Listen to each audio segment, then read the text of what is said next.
Tonight's the night. And we're going to rank them again.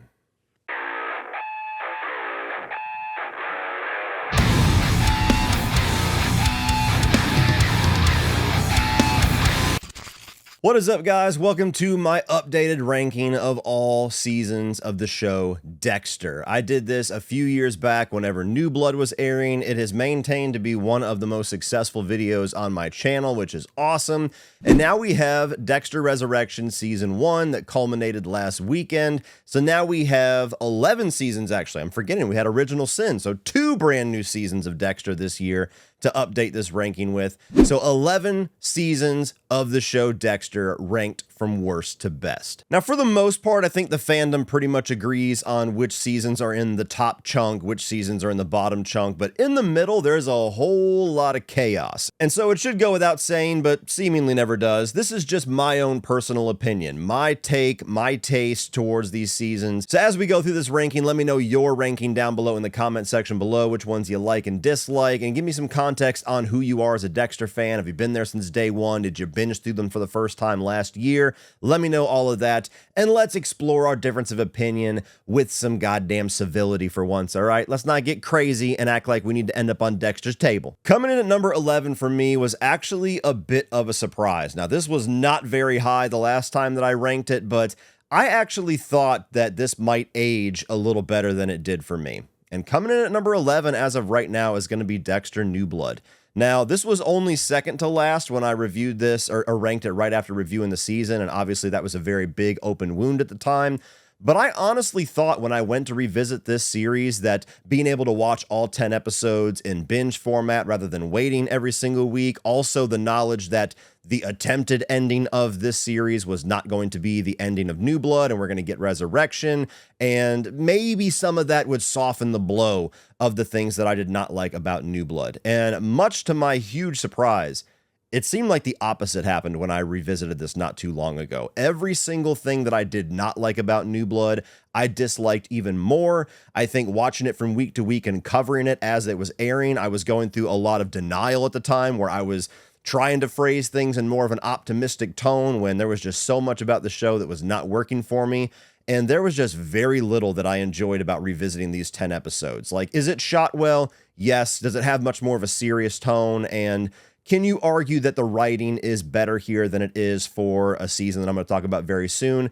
Yes, I wouldn't argue that too much. But the biggest issue with New Blood that makes it my least favorite season as of right now is that it is just devoid of every single thing that I come to Dexter for, every single thing that I love Dexter for, every single thing that I value Dexter for. There's no personality, there's no liveliness, there's no fun, there's nothing about the original 8 seasons that transfers over to New Blood. It's dark, gloomy, gray, monotone. The pacing of the show is sluggish as hell in the first half and then feels like it's absolutely rushed in the last half. All of the brand new side characters either have no personality whatsoever or are some of the most unpleasant characters to ever be put on television, namely the teenage characters, including Harrison himself.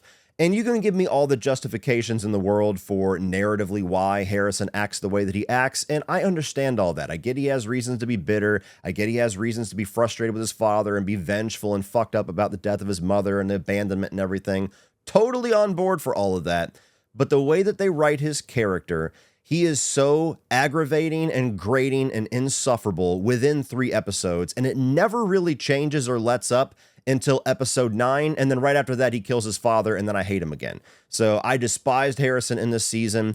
A lot of the decisions actually on paper that they went for New Blood, I would have agreed with at the time, which is put it in a new setting, change the look and the tone of the show, make it a little bit more dour because of the seriousness of what happened at the end of season 8, him losing Deborah and abandoning his son and all that stuff, going into self-exile, even having Deborah herself be the new ghost, the new voice inside of his head instead of Harry. All of that would sound great to me on paper, but for whatever reason, the way that they executed all of it, it's like they took every single aspect of the show and made it worse. They made all of the fun completely go away. There's almost no humor or no no dark humor, no self-aware situational humor in the show, maybe withstanding one or two moments.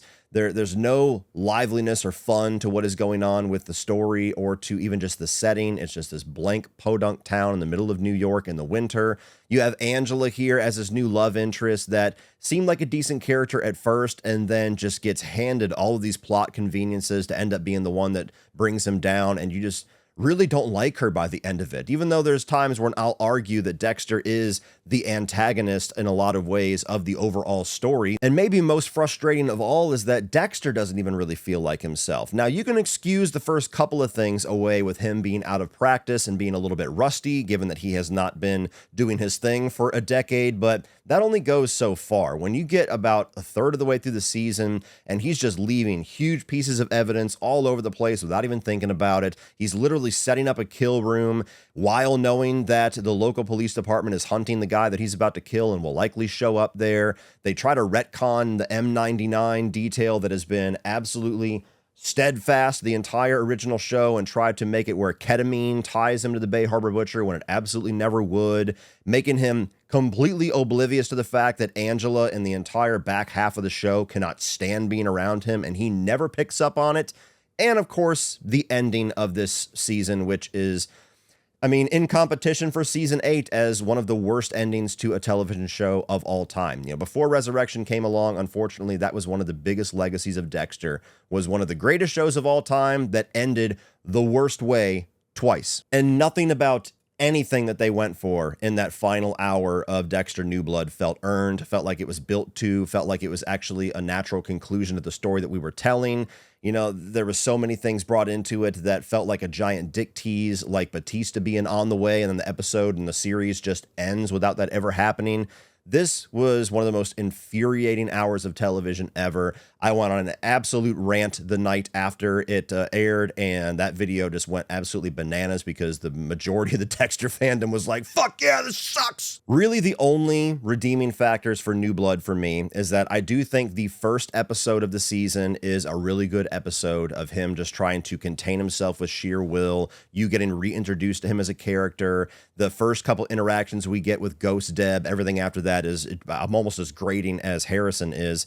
And Kurt Caldwell, I think, is a decent villain. I don't think he's top tier. I think by the end of it, he's kind of a mishmash of a bunch of other villains we've gotten in this series as far as his MO, but I love Clancy Brown as an actor. Everything else about these 10 episodes to me just drags. It's miserable to get through. It's unpleasant. It's not enjoyable, and it leads to an ending that is absolutely not worth all the work it takes to get there. So as of right now, New Blood is the season out of the 11 that I have the most negative emotions towards.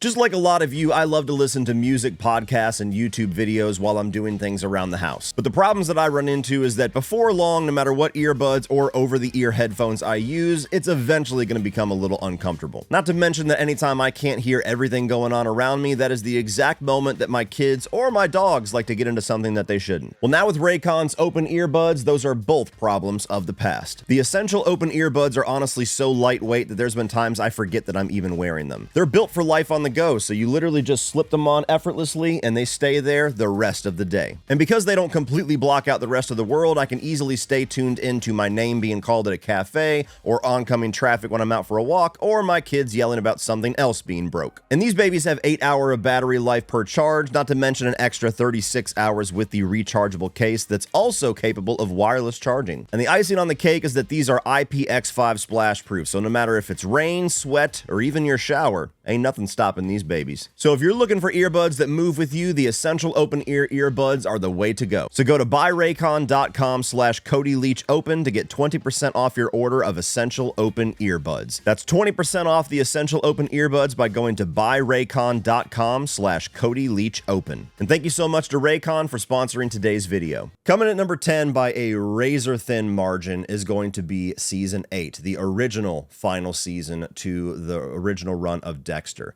Now, this and New Blood, I mean, they're as close to being tied as you can get, so if you think New Blood is better than Season 8, I'm not going to argue with you. I totally understand why, but for me, the one redeeming factor of Season 8 is that it still has some of the energy and the vibe of the original show that I honestly would prefer sitting through over New Blood. You know, season 8 is one of the most epically bad seasons of television. It really feels like they just had no fucking ideas left, no idea how to end this show. And rather than do any attempt whatsoever to pump the brakes or to bring in some extra writers or do anything to like make this season worthy of being a final season to one of the greatest shows of all time, they just shit out the worst possible ideas, like one after another. And the series, or this season rather, continuously like introduces something and then reverses on it. It does it all season long. You have right at the beginning here, the aftermath of the end of season 7, where Deb has killed LaGuerta and she's off the rails. She's left Miami Metro. She's just doing like investigative PI work, but she's going on benders and doing drugs and everything. She absolutely despises Dexter and has all this vengeful anger towards him. That lasts about 4 episodes. She tries to kill them both in an accident and then just comes out and is like, all right, well, we're all good now. You have Hannah McKay come back into the situation randomly, and she has this antagonistic nature towards Dexter and Deborah, and then all of a sudden she's like, never mind, I love Dexter again. And then in the finale, they do it 2 or 3 times, but we'll build to that. But season 8 just really feels like they had no idea what to do after taking out LaGuerta and having Deb take her first kill to save Dexter.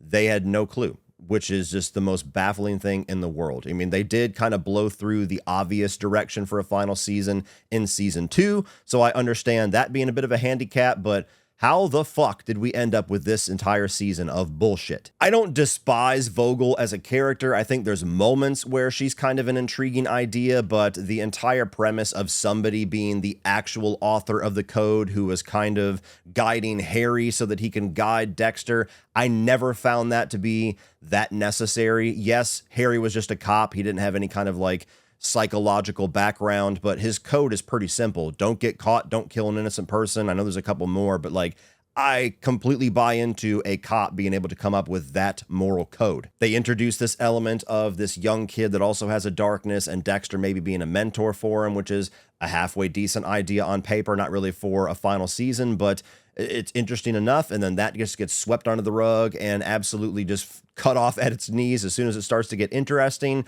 And then the lead villain of this season, the brain surgeon, by a landslide, is the least interesting, the least memorable main antagonist that we have ever had in this show. And we've had some doozies. I mean, you look at like the Doomsday Killer, tons of reasons to dislike him as a character. He's still infinitely more memorable and interesting than what we got here with Saxon. Jennifer Carpenter's performance is really good, especially in the first chunk of the season, but the way that they characterize her relationship with Dexter just really doesn't feel like any kind of a payoff with what was set up in season 7 and the ultimate payoff of what she had to do. It just kind of amounts to nothing. And then it builds to a initial ending to this show that genuinely feels like somebody actively was trying to sabotage the show. The ideas are so bad, I cannot fathom anybody going along with it and saying, you know what, that seems like a satisfying end to any of these characters. You have a moment where Dexter finally gets the brain surgeon dead to rights, and in that moment he decides, you know what, I no longer have that deafening urge to put this person on my table and finally win. I can let them go. I can let Deb and Miami Metro take this guy. That is character growth. That is something that we actually don't really see much from the character of Dexter, despite how much I love him. And what do they do to try to pay that off? Immediately after he has that big growth as a character and that huge cathartic moment, Deb gets shot, which doesn't seem like a big deal at the moment, but then it leads to a blood clot that she goes brain dead, and now she's dead off screen. What? Not to mention that everything that goes wrong in the finish line of this season is basically the fault of Harrison because his little stupid ass couldn't stay off a fucking treadmill. All leading to the ultimate thing where Dexter's like, okay, I'm just going to die with my sister. I'm going to take her body out of the hospital. She's already pretty much brain dead. I'm going to drop her in the water poetically as my final victim. Like, that idea on paper is okay, although her death is bullshit, so you can't value it. And he's going to drive into a CGI hurricane. So he's just going to take himself out of the equation. He's going to leave his son, the one person in this world definitively that he genuinely loves, if anyone, in the hands of a fucking serial killer that was trying to kill him and his sister and then suddenly had a change of heart because she got some good Dexter dick in her again. And then it doesn't stop there. Apparently he's in the northwest of the U.S. hiding out as a lumberjack. The idea of self-exile to preserve the life of everybody around him who he always leads to their demise decent idea on paper, the worst possible execution for that idea. So yeah, along with New Blood, there's not really much positive I can say about season 8. The only thing that makes me nudge it up to number 10 this time is because I do value the fact that this has the energy, the tone, the look, the vibe of the original series of Dexter, and that's much more appealing than the look and the tone and the vibe of New Blood. So pick your poison. They both fucking suck. Coming in at number 9 for me is going to be season 6, and this pretty much stays at the same position, but I will say, on most recent rewatch, I didn't dislike it quite as strongly as I have in the past. Now, it's still very much here rubbing shoulders with the worst this show has to offer, but I think that there's some redeeming factors in season 6 that, after having watched it 3 or 4 times at this point, I'm starting to value some of the good aspects of it a little bit more than the things that I think are absolutely terrible about season 6. Now, to get the bad out of the way, obviously this has one of the weakest antagonists of the entire show. Honestly, when I was watching Dexter in real time, season 6 was the first time that my alarm bell started to go off and say, oh God, yeah, this is a steep decline from what I'm used to this show for. And one of the biggest reasons of that is Travis Marshall, the Doomsday Killer. First of all, I like Colin Hanks as an actor, but there's nothing intimidating about him as this character. There's nothing about him that makes me fear him or be put off or even just disturbed like I have a number of the main antagonists in the past of this show. Then they have this attempted plot twist that I think is one of the most ill-fated plot twists of all time, where Edward James Olmos is playing this professor character who very clearly, within about 3 episodes, and that might be generous, is a character that is not actually real. You know, whether you want to call it a split personality, whether you want to call it like the evil version of Dexter's Harry, he's the voice inside of Travis Marshall's head. And it's very obvious as soon as both of them start to interact with other characters because not a single person ever looks at him. There's a moment where he's going on a date with somebody, Travis Marshall, and then Edward James Olmos is portrayed to have tied her up. And even though in that scene, you're supposed to believe that he's the one that attacked this woman, tied her up, and is the main threat towards her, he's right here, and she's only looking at Travis the entire time. Like, what the fuck is going on, bitch? You just tied me up. Now you're looking at me weird. And they drag that twist out all the way until, like, episode 8, or maybe even episode 9. And so it really just feels like, come on, get to the fucking point. You're not fooling me. This is also the season where they introduce arguably my least favorite plot line in the entire history of the show, which is Deborah coming to this realization that she has romantic and sexual feelings towards her adoptive brother. Now, I have heard people try to defend this. I've heard people say, well, it makes sense because he's the only guy who's been consistent for her and she's kind of fucked up. I've had people say, well, you know, Jennifer Carpenter was actually the one that kind of thought of that idea, or at least played the character in the first 5 seasons knowing that that might be an aspect. I don't fucking care. It's weird. It's stupid. It doesn't work. There's a reason why the vast majority of us went, ew, no. Added in with the very odd parallels to real life where Michael C. Hall and Jennifer Carpenter were married at one point and then got divorced for reasons I don't know. It's not my business. But at this point, they were divorced. And then the writers decide to make them a romantic type of relationship in the show. That just adds an extra layer of weirdness and ickiness to it. Like, I've never been on board. I never will be on board for that plot line. And seemingly it was only there to try to add like some extra stakes to when Deb will eventually find out that Dexter's a serial killer, like add even more to the ultimate betrayal. We didn't fucking need that. It's her brother. It's the person she loves and values the most in the world that's going to be devastating enough on its own. You don't need him to be fucking incestuous, even though it's not real incest. I don't care. You also have the plot line where Deborah Morgan is very quickly promoted to lieutenant as a part of like a bit of a pissing contest between Matthews and LaGuerta. And while I think it's entertaining to watch just the back and forth between Matthews and LaGuerta and him just continuing to fuck with her and her fucking with him, it's obviously a bad choice for many different reasons, and I don't think it adds anything to her character. I think that plotline actually highlights a lot of the worst characteristics of Deb. And so while she's always been a character who is feisty and is rough around the edges, season 6 brings all of that to the forefront, and so her personality gets a little grating because of it. But with that all said, I do think there are a lot of good things about this season, things that I think they were very successful at, and even things that I'll at least give them credit for trying that maybe didn't completely come together.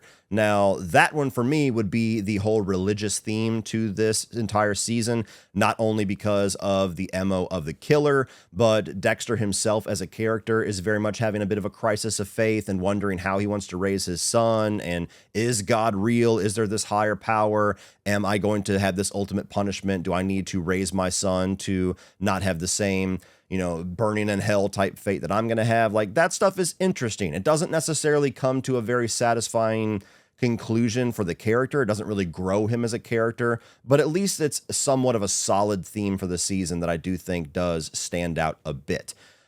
Along with that, I think the religious nature of the kills, the Doomsday killings, are actually pretty solid. This is one of the goriest and gnarliest seasons of the entire show, and so that is something that I do think redeems the Doomsday Killer slightly, is that all these tableaus, all these like religious, almost like saw traps that he is setting out there to be these big displays and these big messages along with killing somebody in a gnarly way. It's creative, and I think that it's entertaining for those of us carnage whores. I really like the storyline with Brother Sam. I think he's one of the best side characters the show ever had. I think that he's a little shortchanged. I wish he would have been around a little bit longer, but he is somebody that, along with that crisis of faith, he's like a genuinely good-hearted person that is necessary to have in Dexter's life. And we've had many characters try to fill that slot of somebody who brings this humanity into his life that starts to make him question or challenge himself about, should I lean more into the good side of things? Should I lean into forgiveness? Or should I continue to be this vengeful serial killer?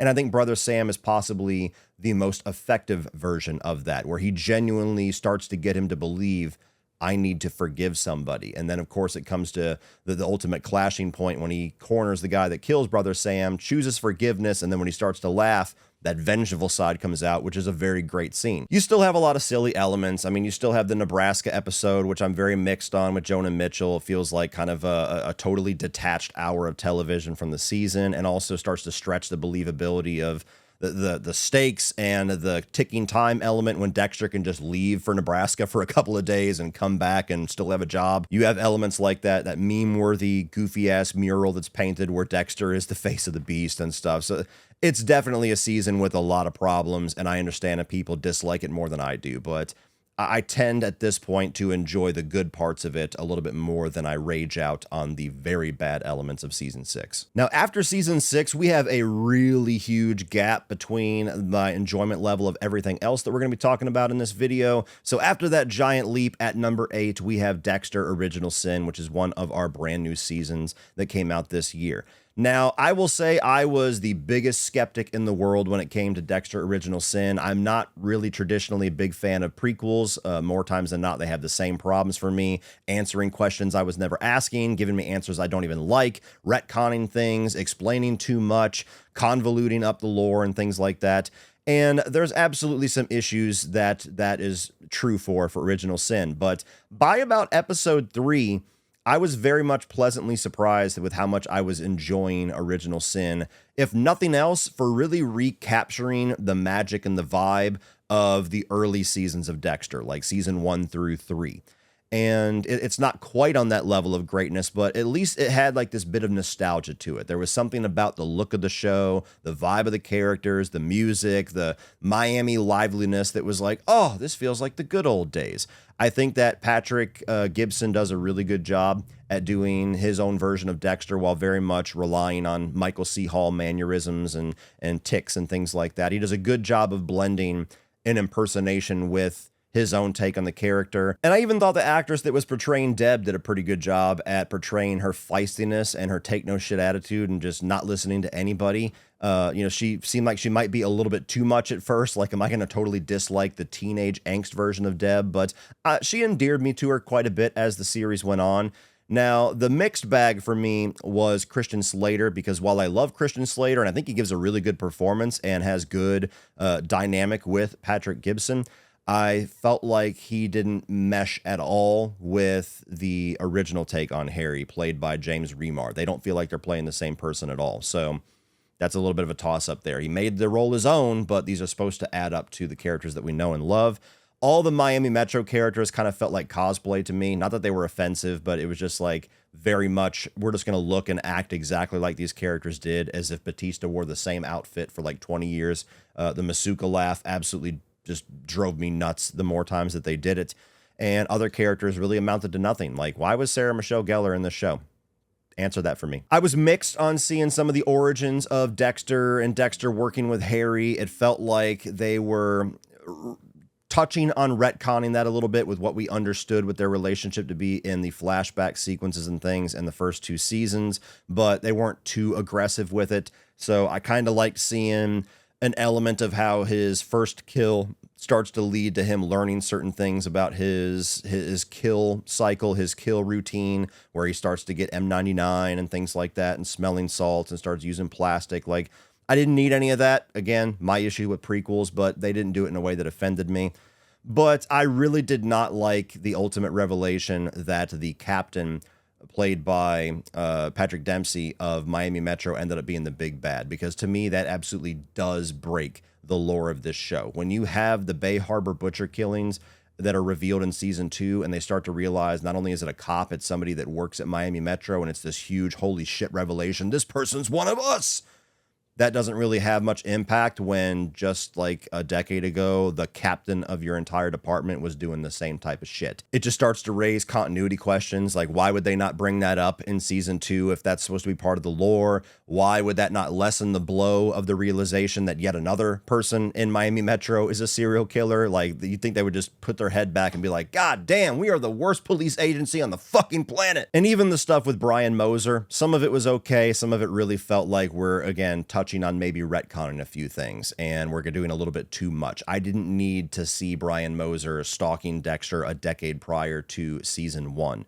And the other thing that was odd about this is that, it's supposed to be now canonically the first season of this show, but they don't write it or execute it in a way where you can actually watch this first and then start with Dexter, or then continue with Dexter season 1, because you have to know the knowledge of the mainline show to get a lot of the things that they're going to be touching on in Dexter Original Sin. I mean, it starts off with the tail end of New Blood, and this is like a flashback for Dexter, who has been shot in the chest. And there's a lot of things like Miguel references and things like that that you wouldn't know unless you've seen at least the first few seasons. And if you do watch this season first, it totally spoils season 1.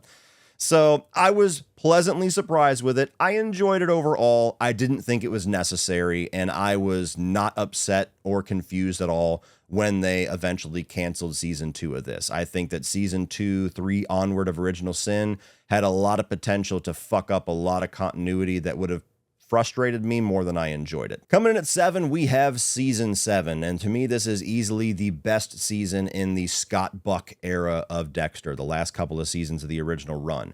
Now, the big thing that is the issue with season 7 is that it feels very unfocused and scattered, because there's not really a big bad. There's not like this main plot line going forward for Dexter, our main character. And there's a lot of different ideas being attacked at once. Like, the main storyline that season 7 is going for is Deborah dealing with the fact that she has discovered her brother is not only a serial killer, but also the Bay Harbor butcher.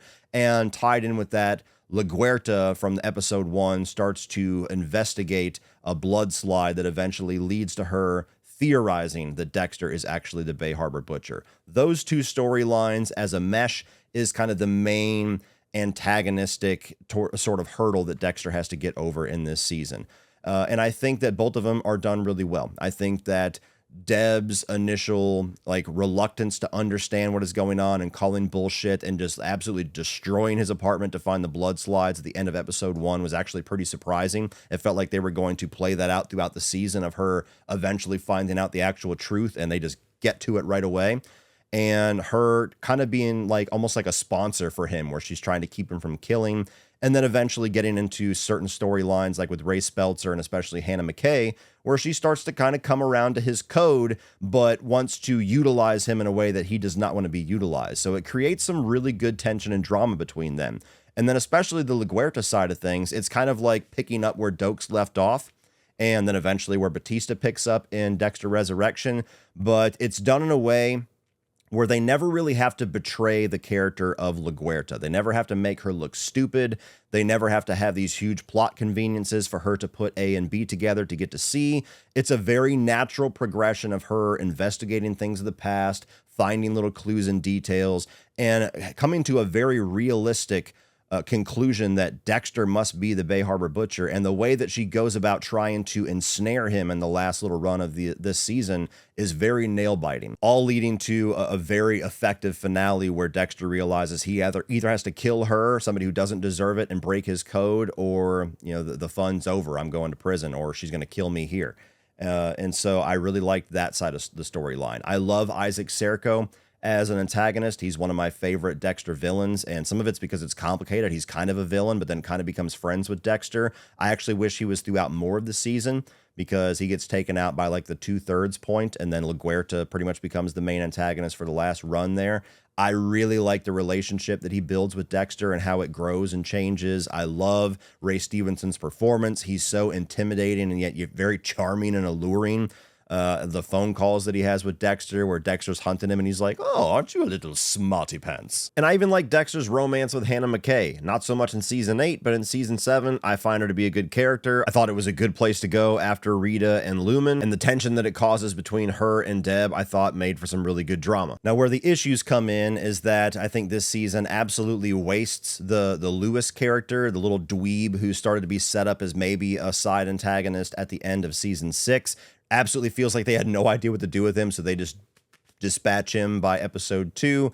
You have everything going on with Quinn and this Ukrainian or Russian stripper, which makes him look like a fucking idiot. And so that whole plot line really isn't that interesting. You're just watching him be a moron for 12 episodes. And if I'm being honest, I've never really liked the ultimate conclusion of this season. Everything up to the point where Deb pulls the trigger, I think, is fantastic. I've never really bought into, nor do I think that was the best direction to go, having Deb compromise everything about who she is to kill LaGuerta. First of all, that becomes a trope that unfortunately has continued in this show, where every time Dexter is between a rock and a hard place and he has to decide, do I take the life of an innocent or do I break the first rule and get caught? Somebody or something in the universe takes that choice away from him and kind of absolves him from being able to actually have that very challenging moment as a character. And I've always felt like the proper way to end that storyline would have been for Deb to find him, holds the gun on him. They have that whole standoff where she's like, "Oh my God, do I protect LaGuerta, who I've always fucking hated, but she's right? Or do I protect my brother, who I love, who's absolutely wrong? Like, what do I do?" And then she just clams up and walks back out of the cargo container and shuts the door. And, you know, maybe you hear a scream or something like that by LaGuerta as the door is shutting, and then Dexter comes out with blood on him. Like, something along those lines where she still has a reason to feel guilty, and something that's going to fundamentally change her character and her relationship with Dexter going forward, without her having to absolutely compromise herself as a character and bail Dexter out of a moment that we still have yet to get in this series, even 3 seasons later. So if you had that ending, I think this had the potential to be in the top 4 or 5 seasons of Dexter, but as is, a messy season that has some of the problems of the other Scott Buck era seasons, but I think there's a lot more good to this season than bad. Coming in at number 6 was the biggest surprise of this entire ranking for me as far as a shifted placement. Surprise, motherfucker! And that is season 3. Ever since I watched this show the first time, I watched the pilot, absolutely got addicted, bought all 3 Blu-ray sets that were available at the time, binged through them, and watched them multiple times since. I have always maintained that season 3 is the same level of quality as 1, 2, and 4, like barely shy of it. And when I watched it this most recent time, while I still very much enjoy this season, I didn't turn into a season 3 hater, a lot of its flaws really showed its head to me for the very first time. There are some really big pacing issues with this season. It takes a very long time to get going. It has a similar problem to Dexter Resurrection, where it feels like it kind of really concludes at the penultimate episode, and then we just get like an hour of epilogue where he takes out the Skinner. The Skinner in and of himself is a big weakness in this season, and then gets married.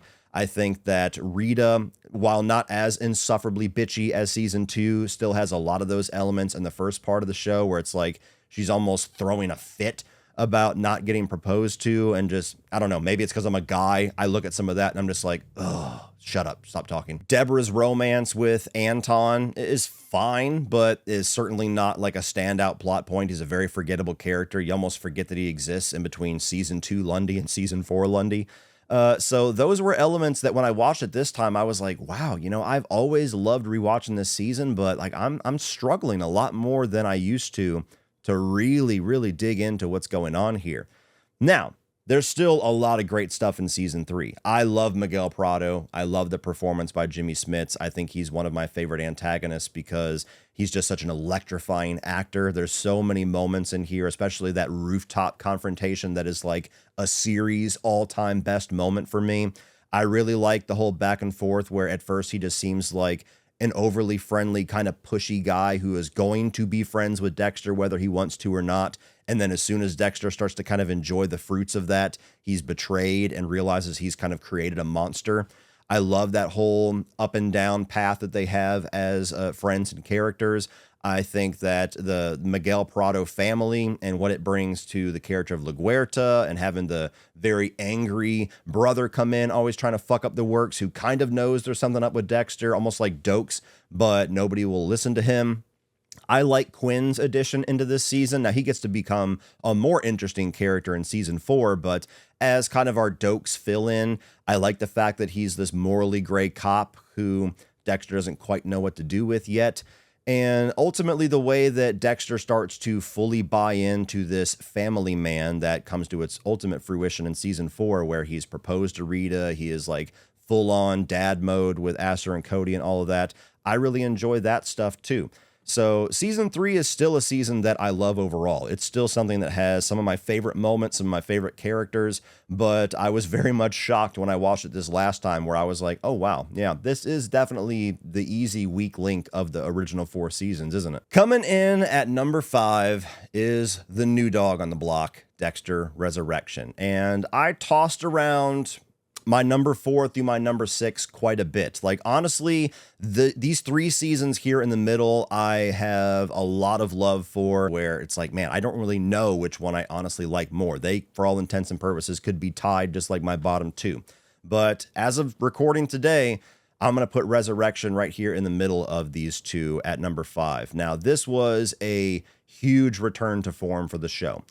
Just like with Original Sin, I was a big skeptic while I was trying my best to like short circuit my brain into being more cautiously optimistic because they have disappointed me so horrifically with season 8 and New Blood. I had no reason to have faith that the same creative team of New Blood was suddenly going to pull this great season out of their ass. And within an episode, I was like, oh, holy shit, are they doing it? They're doing it! Once you get past the very rough transition of trying to dig their way plot-wise out of the hole that they put themselves in with New Blood, and we get introduced to the storyline and the characters and the setting of Resurrection, it really starts to take off, and it never really lets up until episode 9. You have a lot of different things going on here where Batista, after the dick tease that was New Blood, is now hot on Dexter's trail. You get great scenes with them from episode 1 and then especially episode 7, where finally, at long last, the one person that believed in him the most and defended him the most and loved him the most as a brother knows that he is the one who's ultimately at fault for all of the tragedy that befell the Miami Metro crew for 8 years. And that's just a plot line that I thought was fascinating, and I wish I could have seen more of it. We'll get more into that. I think that Dexter's relationship with Harrison was night and day from New Blood. I despised Harrison's character in New Blood. Within about 1 or 2 episodes, I was really on board for him here, and the way that the season ended, I think they have completely flipped around my reception of that character and their relationship, and I'm totally bought in on that now. You get a great group of antagonists in this season, both just cannon fodder side antagonists and the ultimate antagonists. I think Prater and especially Peter Dinklage's performance is great. I liked Charlie quite a bit and Uma Thurman, but I did want more from her, but that's only a compliment to what I liked so much about her. And the little serial killer fight club element to this show that I thought easily could have jumped the shark and tanked whatever good progress they had made in the first 4 episodes, ended up being absolutely awesome and captivating. And watching Dexter fully embrace the fact that he's the shit, that he's the Bay Harbor Butcher, and none of these people know who they're dealing with. Like, I loved that side of it. Like, even though he's a serial killer, I'm like, yeah, they don't fucking know, dude. You're the GOAT. Go ahead and show them. And for a 10-episode season, which, you know, they've done since New Blood, I do think there were certain elements of the show that got shortchanged a bit. So if I had to vote, I would go back to 12 episodes. But it maintained a really tense and exciting pace. Like, there was never a point where it felt like we got a filler episode or a side quest that kind of was a pause moment before they really start to kick back up into high gear. It was always maintaining this building tension, this building excitement to the ultimate finale. The biggest stain on this season for me, that honestly kept it from maybe even being in the top 4 or the top 3, is that I am not on board for the way they took out Batista. I know there's some people that are rolling their eyes because there's some Dexter fans that just don't understand that for some reason, which is baffling to me. I guess they're just never liked the character of Batista, or maybe it's a lot of people that binged the show recently and they never had that attachment to the character like those of us that were around in the late 2000s did. I'm not sure, but I've always felt like Batista versus Dexter was the ultimate natural conclusion of this show that would have been earned and would have been most satisfying. And, now that they pissed away the Deb storyline by killing her off, and they, Harrison being the one to take him down, they did that in the worst way possible. That was really the only ending I could see that was going to be a very satisfying and poetic way to wrap up this show ultimately for however many seasons Resurrection was going to go on. And the fact that it felt like they really did a great job at slowly building up to this confrontation for that awesome episode 7 scene where they finally understand each other. Like, I'm coming for you and I'm not stopping. And Dexter telling him this is not going to end well for you. Everything after that felt like they had to completely dumb down his character. It felt very much rushed to a finish line. And I just don't think that's the best direction for this show to go. Maybe they'll change my mind. There's always an asterisk to that. There's going to be another season for sure. So maybe they will earn that, but I have my reservations. I just don't understand why, after all the fan outcry that seemingly was all Dexter fans were in unity for in New Blood, saying, oh my God, why would you tease us with that and not pay it off, for them to rush through that as if they just wanted to get all of the obstacles out of Dexter's way, to have carte blanche of where to take him. It just felt like it was a bit disrespectful to the character of Batista. There's a way you can kill him off that feels more earned, that feels more of the character. Having to make him a moron and put him in a situation like that feels very quick, I wasn't on board for that. So, the Wallace character, the Blessing character, wasn't really crazy about them either. There's other little things I had. I did a full hour-long review of this season. If you want to check it out, I'll put it up here. But overall, it was a great return to form. It's a season that I had a lot of fun with, reviewing and speculating on and things like that for 10 weeks. It is a season of television in Dexter that I'm going to have a lot of fun revisiting, which is great to be able to say, because I haven't been able to say that for a number of years. But that one plot line, that one story decision, unfortunately, is something that knocked it down a good bit, where all throughout the first 8.5 episodes, I was like, this is the best thing since season 4, and it's not even close. Coming in at number 4, we have season 5. And this is a season that for some reason seems to get a lot of vitriol from the fans. This is one that I've always found to be very overhated. Now, you will get no argument from me that after the greatness that was season 4, this was a decent sized step down, but not a sized step down to the point where it sucked, or this was like the first bad season of the show. I have never really understood that take on season 5. Now, it does have some pacing issues because it takes a while to really get going. Some of that's because they have to take the time to eulogize Rita and let the characters kind of marinate in that death for an episode. And then we don't really get introduced to a big bad in the traditional sense of the show, where they show their head in episode 1 or 2, and then it's just about how long it takes Dexter to pick up their trail and start to integrate into their lives. This is kind of reverse engineered, where you start off with a freak of the week person in Boyd Crowder, and that eventually leads breadcrumbs to what is the big bad, which I thought was an interesting change of dynamic, but it does make the first couple episodes feel a little slow. You have the side plot with the Fuentes brothers in Deb taking her first kill that really doesn't seem to go anywhere aside from just having Deb take her first kill. One brother literally escapes the club and is never talked about again. LaGuerta makes Deb the fall person and promotes this other random chick who's introduced this season who is never shown ever again, even though she's literally supposed to be in the same office as Deb going forward. So that entire side plot really just feels like it just kind of gets pissed away by the halfway point. And I've never been a fan of the way that this season ends. I think that season 5's finale is one of the ultimate missteps of this show. It felt like with the ratings behemoth that season 4 was, they looked at season 5 and said, oh, we got to keep going. Like, we thought we had this amount of time left. We need to add like 3 seasons to that because this bitch ain't going away no time soon. Ride it till the wheels fall off, baby. And so you have this plot line with these vigilante killers, who is Dexter and Lumen, that Deb is investigating. And it comes to a point in the season where she has this sympathy for them and she starts to actually believe in their cause and kind of roots for them and doesn't want to catch them or hold them accountable for what they're doing because of the horrific nature of these Barrel Girl murders. That should have been the moment that she discovered who Dexter was. When you get that moment in the final episode where Dexter and Lumen are dismembering Jordan Chase's body behind that plastic and Deb shows up and they're literally 3 feet away from each other.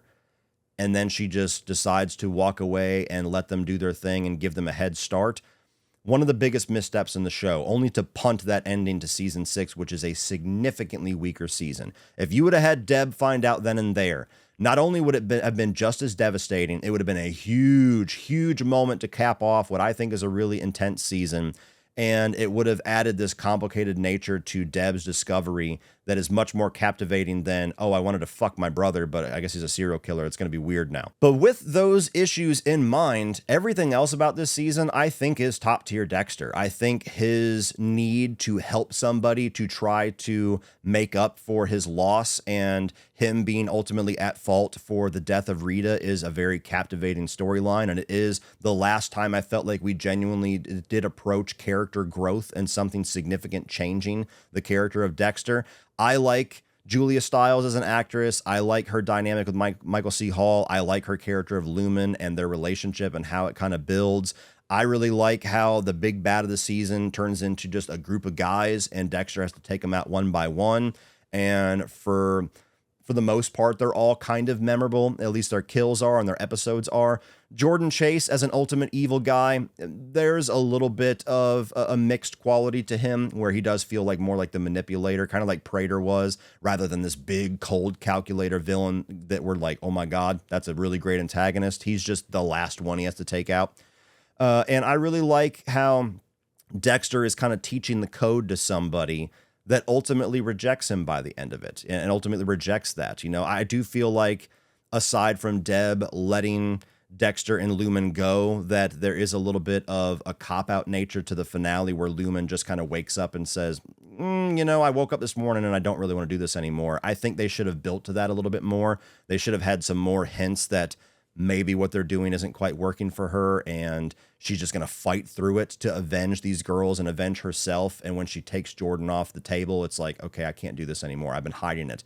There was a more natural way to build to that conclusion for me rather than just out of nowhere she wakes up after they fuck and she's like, going back home. Bye. And I really like the storyline where Joey Quinn is starting to suspect Dexter of things, kind of goes the Dokes route and starts to follow him and look into his life. And you bring in RoboCop himself and Peter Weller, and I really enjoyed his nasty ass character. And I also like the little bit of character growth dynamic that we get between Dexter and Aster here. You know, this is the only season post season 4 where we get anything meaningful from Aster or Cody. And I do like that episode where Aster comes back and has this friend in need and Dexter helps her as the concerned father. Like, I really like that element. I wish they would have stuck those characters around a little bit more and challenged the character of Dexter more. But by season 6, they're like, get him out of here. Get a babysitter to take Harrison 24/7 too. But yeah, a few issues notwithstanding, I think season 5 is up there with the top tier of Dexter. You know, it's below it, but it's not significantly below it. And I have a great time every single time I revisit it. I think it is very underrated. Now we have reached the cream of the crop, our top 3. And honestly, I think these are pretty definitively forever going to be my 3 favorite seasons, unless the people who did Resurrection have some even better, awesome ideas ahead of them. And I hope that's true. I hope I eat my words. But coming in for number 3 for me is going to be season 1. This is the season that made me absolutely fall head over heels in love with this show and become a complete addict. I've probably rewatched this season more than the others. And this is one where even though you have some bumps along the way, and they're certainly starting to iron out some of the show's approach and tone and where certain characters are going to be in relation to others, I kind of love this season for that. I love it for some of its rough edges, where you have a lot more side plots with the Miami Metro characters, like Dokes has an investigation, and you have a very different LaGuerta here, and some of the friendship that is really strong in these first 2 seasons between Dexter and Batista specifically is great. Deb is kind of an up-and-comer rather than somebody who is just absolutely arrogant and cocky for some good ways, but also for some negative ways. So she's kind of a different flavor of Deb. All that stuff I really like this season for. But of course, the cream of the crop of season 1 is the main storyline with the ice truck killer. I think it's captivating from Jump Street. I think the way that the first episode ends when he leaves that doll in the freezer, that was the moment that when that episode ended, I immediately got on Amazon and bought every single Dexter Blu-ray that was available at that point, because I was just bought in. And I think it has a really great central mystery here. You know, this is the only season where the mystery of who the killer is put off all the way until the finale. Every other season where there's a main antagonist, Dexter pretty much knows, or at least we know as the audience, eventually the shoe's going to drop with this character. They're going to be the big bad. And I think that season 1 really stands out for that. Wondering what this ice truck killer's game is, wondering what the relationship and the fascination with Dexter is, how he even knows about Dexter, what are their ties with each other, and all the reveals that you get, where eventually it's revealed to be Rudy, who is the guy that Deb is dating, and then the eventual reveal that he's actually Dexter's brother in the finale. There's the central mystery about what exactly is the origin of Dexter, about him being born in blood and him being left in the cargo container and the identity of his mother and all that. That's all something that we learn in this season. So much about the origins of this show, the origins of the character, really makes me love and have a fondness for this season. But it has rough edges, of course, as I've said. For me, it brings charm to it, but I understand for others why season 2 onward just feel like a much more solid, clean template of a show, and why some people that don't have as much nostalgia as I do wouldn't look back quite as fondly on season 1. But I do. I love it. Now, my top 2, honestly, I go back and forth on all the time, and I toyed with the notion of swapping my ranking from the last time that I did it, because I just love these 2 seasons so much, and it's just like, you ask me in an hour, I might change my mind. But as of right now, my number 2 is going to be season 2. This is where the show really felt like it had hit its stride. It was just firing on all cylinders, and everything that we loved about season 1 got ramped up here in season 2. And you have Dexter, where there's not really a central antagonist for this season, and it's kind of unique in that way. Lundy, the FBI guy, is kind of our stand-in, because Dexter is ultimately the antagonist of this season's story. He is the one who is the center of the investigation, and it's about him trying to get away from everybody, trying to fudge evidence, trying to keep everybody off his tail and figure out how to get out of this. And it is among the most nail-biting, intense 12 episodes that this show ever gave us. You have the extra element in here of Dokes being hot on his trail, one of my favorite characters of the entire run of the show. And, you know, a character that's so good, and his dynamic with Dexter is so good that even though season 2 is great, and narratively it makes sense that he goes out in season 2, there was, just like with Batista, it felt like there was so much more potential to do more going forward. So that's always kind of been like that little tiny bit of a stain on the season, is like, I love that Dokes is right there, but fuck, did he have to die? I don't know. I never know how I completely feel about that.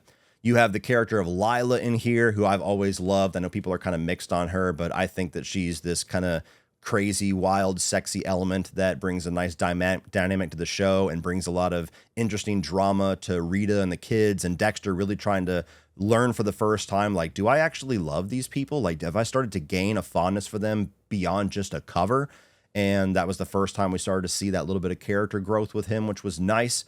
And just the entire dynamic of him having this crisis of who he is, trying to hunt down the killers of his mother, which was a great moment, trying to figure out if he wants to go with the crazy, alluring Lila, or if he wants to go with the more safe and wholesome Rita and the kids, trying to get everybody off of his tail and wondering, do I need to go down? Is this my time? Do I need to let Dokes actually take me in?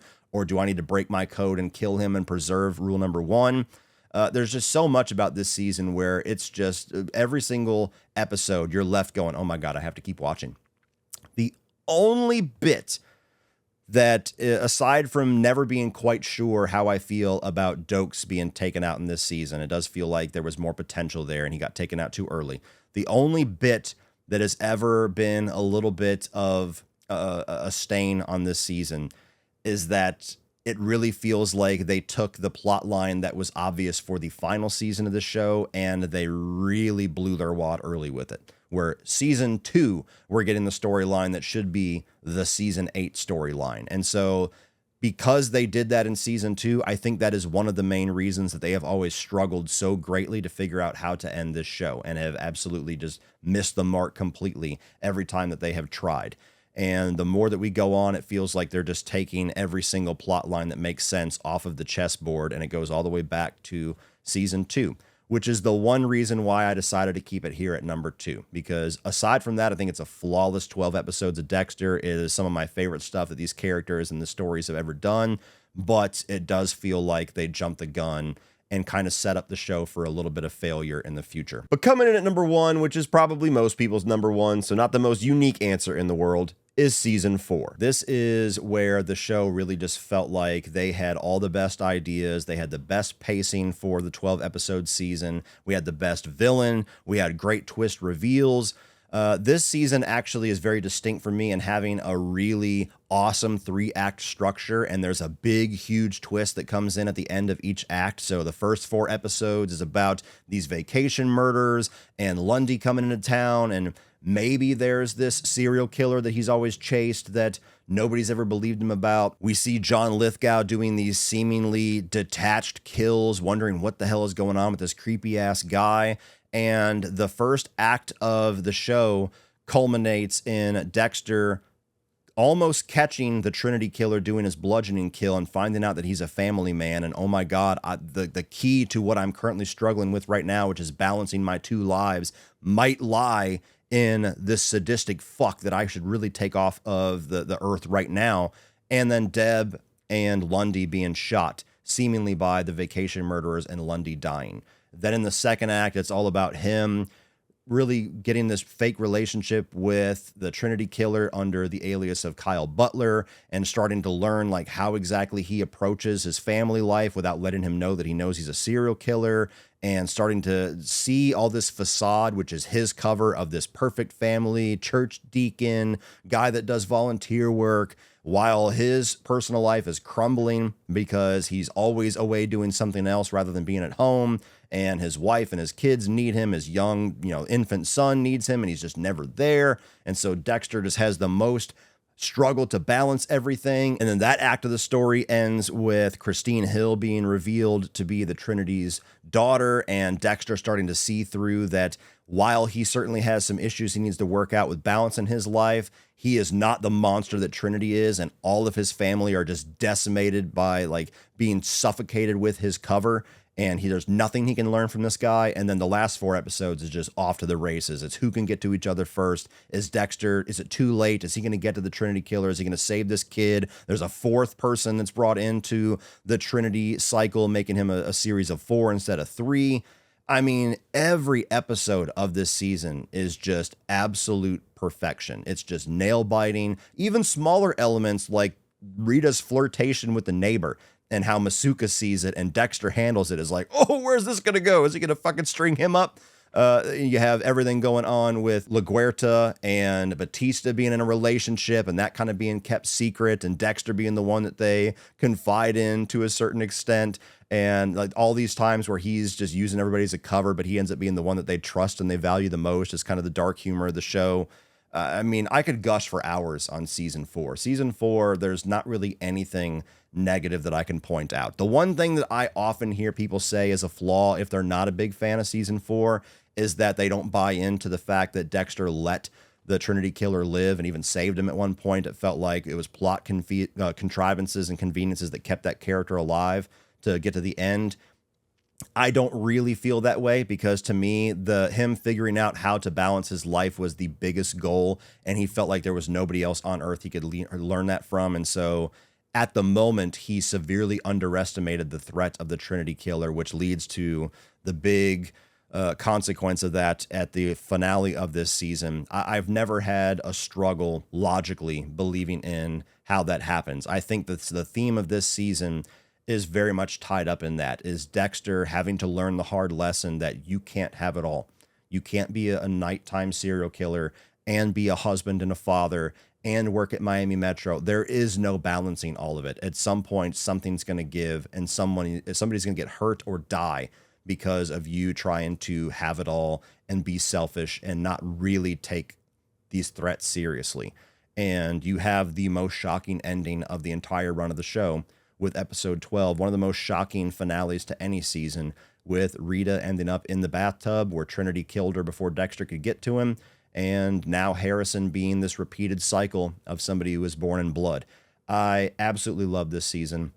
Just talking about it now makes me want to go put it on and watch it again.